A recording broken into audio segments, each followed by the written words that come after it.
DJ Raju Brigito.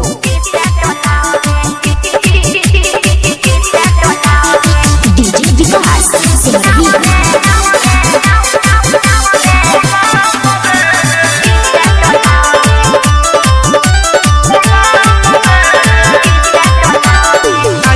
Bengal से चल के हाथी के हल हम हो तोहर मन के आई बात नाच बंगाल से चल के हाथी के हल हम हो तोहर मन के नहीं खूब कबो सिखावत जवानी भइल बा तोहर बोलावे ऐसे आओ रे बिसे बोलाओ रे सिसे सटा के पानी डी से डोलाओ रे ऐसे आओ रे बिसे बोलाओ रे सिसे सटा के पानी डी से डोलाओ रे DJ Raju Brigito.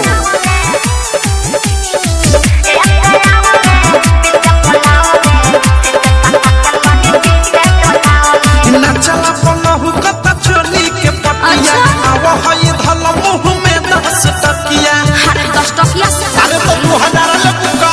नचला पलहु कत चोली के पटिया आव हई धल मुंह में 10 टकिया सारा डोले ला मोर पतरी कमर डोले ला चपट नाचिले पानी चाय पर डोले ला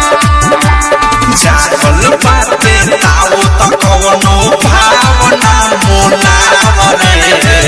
ऐसे आओ रे बिसे बोलाओ रे सिसे सटा के पानी डी से डोलाओ रे ऐसे आओ रे बिसे बोलाओ रे सिसे सटा के पानी डी से डोलाओ रे अरे तो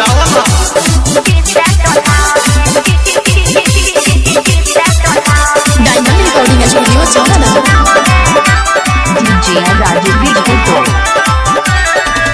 पी के देखी हमर पीपी बा बढ़ल चाहतानी तोहरा के पाजा में धरल अरे सब उहे माखे हो पी के देखी हमर पीपी बा बढ़ल चाहतानी तोहरा के पाजा में धरल मिलल बाटे मौका जो भाया के मारल प्रेमी अवध सराय कर थारू गरम में झारल अनुराग मुकेश बदसा हो पूछे का बात तोहर भाव रे ऐसे आओ रे बिसे बोलाओ रे सिसे सटा के पानी डी से डोलाओ रे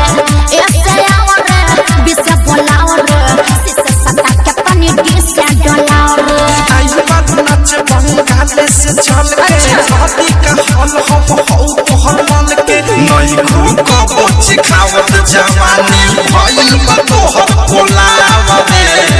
ऐसे आओ रे बिसे बोलाओ रे सिसे सटा के पानी डी से डोलाओ रे